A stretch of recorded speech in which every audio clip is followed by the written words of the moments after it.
আসসালামু আলাইকুম ওরহমতুল্লাহি ওবরকাতু। আমার অন্যান্য ধর্মাবলম্বী ভাই বোনদেরকে জানাই আন্তরিক শুভেচ্ছা অভিনন্দন। দেখেন, একজন মানুষ তার আসল পরিচয় হচ্ছে তার মধ্যে মানবতা এবং মনুষ্যত্ব আছে কিনা। মনুষ্যত্ববিহীন একজন মানুষ প্রকৃত মানুষ হয়ে উঠতে পারে না।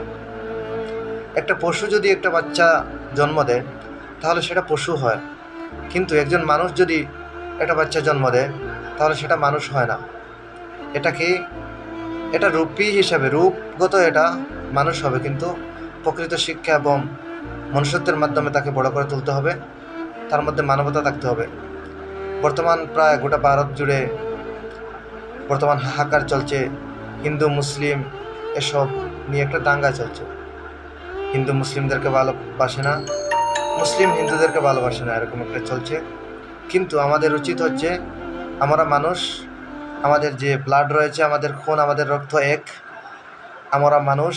আমরা আমাদের মেন পরিচয় হচ্ছে আমরা ইনসান, মানব জাতি।